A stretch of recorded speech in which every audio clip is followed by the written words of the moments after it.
Bonjour et bienvenue. Aujourd'hui, on se penche sur un texte qui est une véritable énigme.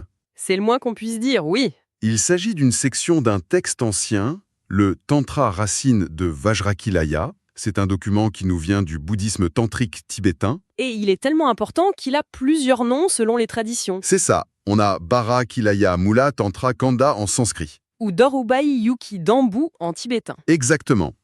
Et notre mission aujourd'hui, c'est de résoudre le paradoxe au cœur de ce texte. Il prétend être un chemin de compassion, mais il est rempli d'un langage d'une violence absolument inouïe. Comment est-ce possible? C'est tout le mystère, en effet. Et pour le percer, je pense qu'on doit mener une sorte de double enquête. Ah, j'aime bien l'idée. D'abord, on va plonger dans le texte lui-même. Essayer de comprendre cette imagerie féroce, ces invocations, ces mantras qui semblent appeler à la destruction. D'accord. Et dans un second temps, on va s'intéresser à l'histoire du manuscrit. Parce que la source nous raconte comment il a été retrouvé et c'est une histoire fascinante en soi. Un véritable thriller spirituel. C'est un peu ça. Et ça nous donne des clés de lecture essentielles. Parfait, une enquête en deux parties. Alors, allons-y, plongeons dans le vif du sujet. Le texte commence. Et tout de suite, on est dans le bas. Oui, il ne perd pas de temps. Il y a un hommage à Bara Kumara et juste après, une phrase choc. La ira Badra corta l'agression, donc la colère de Vajira tranche l'agression. C'est direct. Et quelques lignes plus loin, le texte affirme El samaya de liberar de forma compasiva implica no matar, ni someter. Autrement dit, l'engagement sacré, c'est de libérer avec compassion, sans tuer, sans soumettre. Alors là, On est en pleine contradiction. exactement, comment peut-on concilier une colère qui tranche et un commandement de ne pas tuer? Ça n'a pas de sens. C'est la question centrale. Et vous mettez le doigt sur le cœur du paradoxe tantrique. En fait, la réponse tient en un mot, la transformation. La transformation. Oui, le texte n'envisage jamais la destruction, mais la transmutation. L'idée, ce n'est pas d'anéantir une force négative, mais de la saisir, de la retourner. De la purifier en quelque sorte. De la purifier pour en révéler l'énergie pure qui est en dessous. La source le dit très clairement. Los agregados y la conciencia se transformen en bájara, su verdadera naturaleza. D'accord. Nos états mentaux, nos émotions, même les plus sombres, ne sont pas à éliminer, ils sont à transformer en leur essence éveillée. Donc cette colère sage, ce n'est pas la colère du quotidien. Pas du tout, ce n'est pas la petite colère égoïste. C'est une force impersonnelle, chirurgicale et au fond profondément compassive, qui tranche l'illusion, C'est un sacré grand écart mental à faire, quand même. Une colère qui ne détruit pas. mais qui transforme. D'accord. Et cette idée, elle se déploie ensuite dans une imagerie absolument folle. Le texte liste une série de mantras qui s'adressent à des rois courroucés. Et à leur suite, Et là, on entre dans un univers fantastique. On a par exemple le roi Jonkara qui est accompagné de divinités à tête de porc et de lézard. Rien que ça pose une ambiance. et ce n'est pas juste pour l'effet visuel ou pour faire peur. Chaque détail a un sens symbolique très très précis. Ah oui. Ah. La tête de porc, par exemple. C'est un symbole classique de l'ignorance la plus crasse, la plus obtuse. Le lézard, lui, pourrait représenter une forme d'agitation mentale, insaisissable. Qui court dans tous les sens. Exactement. Le pratiquant, en récitant le mantra, il ne cherche pas à tuer le porc ou le lézard, mais à reconnaître et à maîtriser ses énergies en lui. Donc chaque créature est une facette de notre propre esprit. C'est fascinant. C'est une cartographie. Et la liste continue. On trouve le roi Vilaya avec des hybrides à tête de tigre et de vautour, ou le roi Yamantaka avec des têtes de cerf et de hibou, et le dernier, Amrita Kundali avec des têtes de lion et de chauve-souris. On dirait presque le casting d'un film de Guillermo del Toro. C'est exactement ce que je me disais. C'est une carte de la psyché, mais sous forme de bestiaire mythologique. C'est tout à fait ça. Une cartographie des forces qui nous animent. La force du lion, la vision nocturne du hibou, l'agressivité du tigre. Et rien n'est à jeter. Rien. Toutes ces énergies primales, ces instincts, peuvent être purifiés et intégrés sur le chemin de l'éveil. Ce panthéon, il n'est pas extérieur à nous, il est le miroir de notre propre monde intérieur. Après cette litanie de créatures, le texte change complètement de ton. On passe à une prière, une supplication. Oui, c'est un appel. Venid ahora, os rogamos, ô deidades de la ira sabia. Venez maintenant, nous vous en prions, ô déités de la colère sage. On a l'impression qu'après les avoir nommés, le but c'est de les invoquer. Mais pourquoi faire? Pour demander de l'aide? Précisément. Mais pas n'importe quelle aide. Le but est très ambitieux, et il est dit juste après. C'est pour recevoir l'initiation et l'accomplissement afin de faire du samsara une réalité en tant que Vajrakilaya. Attendez, ça, c'est une idée profonde. Le samsara, c'est notre monde, le cycle des existences, vu comme une prison. C'est ça, une prison dont il faudrait s'échapper. Et là, on nous dit qu'il ne faut pas s'enfuir. Non, la proposition est radicale. Il s'agit de voir le monde tel qu'il est vraiment, de réaliser sa nature de Bouddha. L'énergie courroucée de ses divinités est le catalyseur, l'électrochoc spirituel qui permet de briser les voiles de notre perception. Pour voir le divin dans le quotidien. Voilà. Et là, le langage devient encore plus direct, presque brutal. Le texte parle de convoquer, soumettre et libérer tous les ennemis, forces hostiles, démons et obstructeurs. Les formules sont dures. Que leur corps et leurs paroles se convertissent en poussière ou encore sévèrement torturés. Là, j'avoue, même avec l'idée de transformation, c'est difficile de ne pas tiquer. Je comprends. C'est un point crucial.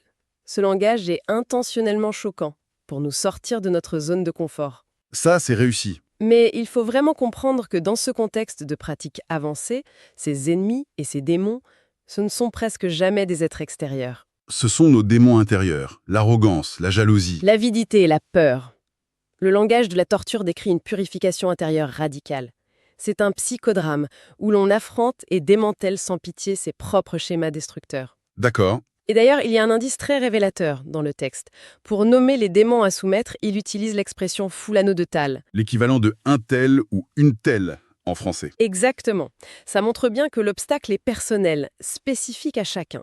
Le démon, c'est ce qui me bloque, moi. C'est une clé de lecture essentielle, ça. Et cette posture de pouvoir absolu, elle continue avec des avertissements très clairs. Ah oui, Tout être malveillant qui transgresse mes ordres sera écrasé par le mortier Vajra ardent. Ça ne rigole pas. non, car l'enjeu est la libération. Mais même au milieu de cette fureur quasi-apocalyptique, l'intention finale, elle n'est jamais perdue de vue. Il y a une phrase qui résume tout. Laquelle? Même le plus puissant des dieux sera libéré. La finalité reste la libération de tous les êtres, y compris ces ennemis, ces démons. Une fois leur fonction d'obstacle dissoute, leur énergie est libérée. On en revient toujours à cette idée de compassion courrousée. Toujours. Une compassion féroce pour trancher à la racine ce qui cause la souffrance. Et ce qui est fou, c'est que la puissance de ce texte ne vient pas seulement de ses mots, mais de son histoire. Absolument. La source nous raconte comment ce manuscrit a refait surface. Et là, on quitte la mythologie pour entrer dans une sorte d'enquête historique. C'est ça. On se transporte dans le Tibet médiéval. À cette époque, il y avait de grands débats intellectuels. Une querelle d'experts. En quelque sorte. Certains nouveaux érudits, formés en Inde, commençaient à douter de l'authenticité des enseignements de la plus ancienne école du bouddhisme tibétain. La tradition Nyingma. Oui, celle du mantra secret des premières traductions. Ils disaient en substance « Vos textes, est-ce que ce sont vraiment les paroles du Bouddha ou des inventions tibétaines ?» Les enjeux étaient énormes. C'était la légitimité de toute une tradition qui était en jeu, une crise de confiance. Complètement. Et c'est là qu'entrent en scène nos deux protagonistes. Alors, d'un côté, le grand maître Padmasambhava, celui qui a implanté le bouddhisme au Tibet des siècles plus tôt. Une figure quasi mythique. Et de l'autre, un personnage bien réel, Sakya Pandita, et pas n'importe qui. Qui était-il? C'était considéré comme l'un des plus grands savants de toute l'histoire du Tibet. Une sommité, un logicien redoutable, un maître dont l'autorité était incontestée même par ses adversaires. Le sceau d'approbation ultime. Exactement. Son avis valait de l'or. C'était l'arbitre de ce qui était authentique et ce qui ne l'était pas. Et donc, l'histoire, un jour, un yogi errant se présente devant lui. Il lui tend un vieux manuscrit en sanskrit. Et là, la réaction de Sakya Pandita, elle est stupéfiante. Il le reconnaît immédiatement comme une section du Tantra racine de Vajrakilaya, qui, dit-il, a appartenu personnellement à Padmasambhava. C'est déjà énorme. Mais il ne se contente pas de le dire. Sa réaction n'est pas du tout celle d'un universitaire. Il ne l'examine pas froidement. Non, il le qualifie de « joyau qui exauce les souhaits Et il organise une cérémonie d'accueil gigantesque, ». C'est ça. avec des nuages d'offrandes. Il traite ce bout de papier comme une relique vivante, comme la venue d'un roi. C'est un coup de théâtre magistral. Imaginez la scène. En faisant ça, Sakya Pandita, l'autorité intellectuelle suprême, qui n'était même pas de cette tradition, vient valider de la manière la plus spectaculaire et publique qui soit l'authenticité de leur texte. Un geste politique et spirituel d'une portée. Immense. L'épilogue du texte utilise une image très forte. Il dit que grâce à cet événement, l'authenticité de ses écritures est devenue aussi indiscutable que le soleil et la lune. Et d'un seul coup, tous les doutes sont balayés. Fini, la controverse est terminée. Donc cette histoire, qui est ajoutée à la fin, ce n'est pas juste une anecdote, c'est un certificat d'authenticité. C'est une preuve d'origine qui vient cimenter l'autorité sacrée du texte. C'est l'équivalent spirituel d'une expertise qui prouve qu'un tableau est un Rembrandt et pas une copie, quoi. Je vois. Et l'épilogue, qui nous est transmis par un certain Pasma Ocel d'Onaclin, sert à graver cette histoire dans le marbre. Ça nous montre quelque chose de fondamental dans ces traditions. Quoi donc? La lignée, la chaîne de transmission est aussi importante que l'enseignement lui-même. La validité d'un texte ne repose pas seulement sur sa philosophie, mais aussi sur sa provenance. Sur la garantie qu'il remonte bien à la source. De maître à disciple sans interruption. C'est cette histoire qui charge le texte de son pouvoir, de sa bénédiction. Si on résume cette exploration, c'est assez vertigineux. D'un côté, on a un texte qui utilise un langage de guerre, qui parle de pulvériser des démons avec une colère féroce. Mais on découvre que cette colère est en fait une expression radicale de la compassion.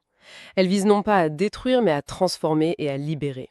C'est un outil pour réaliser le divin au cœur de notre réalité. Même la plus chaotique. Et de l'autre côté, on a l'histoire même de ce texte, qui nous montre qu'un simple manuscrit peut mettre fin à des décennies de controverses. Et solidifier une tradition entière simplement parce qu'il est validé par la bonne personne au bon moment. L'importance de l'authenticité et de la lignée est capitale. C'est fascinant. Pour conclure, il y a une dernière idée dans le texte qui me semble particulièrement pertinente aujourd'hui. Je vous écoute. Vers la fin, il est question de réciter un mantra pour atteindre l'union du bien et du mal à l'intérieur de son propre cœur. Et ça soulève une question fascinante. Dans notre monde actuel qui est si polarisé, qui nous pousse constamment à choisir un camp, à diaboliser l'autre, que signifierait vraiment chercher à unir ces forces opposées en nous ? Bonne question. Non pas pour les annuler dans un compromis un peu fade, mais peut-être pour exploiter leurs tensions, leurs pouvoirs combinés, afin d'atteindre une forme de complétude plus dynamique, plus entière et finalement plus puissante.